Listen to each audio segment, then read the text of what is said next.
విజయవాడ ఇందిరాగాంధీ స్టేడియంలో ఎమ్మెల్యేలు ఎమ్మెల్సీలకు సంబంధించి ఆట విడుపు కార్యక్రమం 3వ రోజుకి చేరుకుంది. ఇప్పుడే ఎంఎస్ఎంఈ మినిస్టర్ కొండపల్లి శ్రీనివాస్ గారు వచ్చారు. సార్ ఎలా అనిపిస్తుంది గేమ్స్?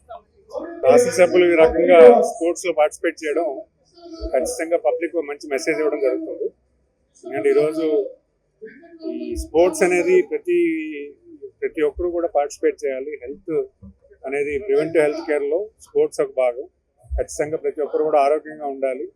ఇలాగా ఒక ఎమ్మెల్యేలు అందరూ కూడా శాసనసభ్యులు అందరూ కూడా శాసన మండలి సభ్యులు కానీ పార్టిసిపేట్ చేయడం వల్ల మాలో ఒక ఫెలోషిప్ పెరుగుతుంది. ఒక కుటుంబం అందరూ కలిసి ఒక చిన్న యాక్టివిటీ చేయడం జరుగుతుంది. ప్లస్ రాష్ట్ర ప్రజలందరికీ కూడా ఒక మంచి మెసేజ్ ఇవ్వడం జరుగుతుందనే ఒక భావంతో ఇవన్నీ కూడా ఏర్పాటు చేయడం జరిగింది. స్పీకర్ అందరి ముందే చెప్పారు, అందరూ ఆహ్వానితులని ప్రతిపక్షంలో వచ్చినట్టు కనిపించారు.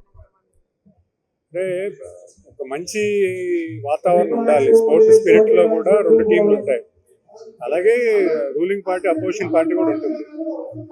అపోజిషన్ పార్టీ వాళ్ళు కూడా అందరితో కలిసి ప్రజా సమస్యల మీద ప్రజావేదిక మీద పోరాడాలి. ఇలాంటి సమయంలో కలిసిమెలిసి ఉండాలి. ఎందుకంటే మనందరూ భారతీయులమే, అందరూ కూడా తెలుగు వాళ్ళమే, అందరూ కూడా కలిసికట్టుగా ఉండి ఒక మంచి వాతావరణంలోకి వెళ్తే ఖచ్చితంగా ప్రజా సమస్యలు ఏదైనా కూడా ప్రజావేదిక పరిష్కరించవచ్చు. ప్రజా జీవితంలో ఉంటున్న మీకు ఆట విడిపి ఎలా అనిపిస్తుంది? ఖచ్చితంగా మంచి ఒక డిఫరెన్స్ ఉంటుంది. ఎందుకంటే ఎప్పుడు కూడా మీరు రోజంతా పని చేస్తూ ఉంటాం. ఇలాగ ఒక 10 మంది ఫ్రెండ్షిప్ కలిసికట్టుగా చేయడం కూడా ఒక మంచి మెసేజ్.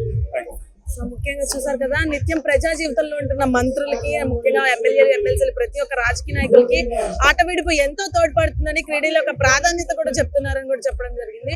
ఇది ఇక్కడ పరిస్థితి. వీడియో జర్నలిస్ట్ పవన్ తో బిందు, YK న్యూస్, విజయవాడ.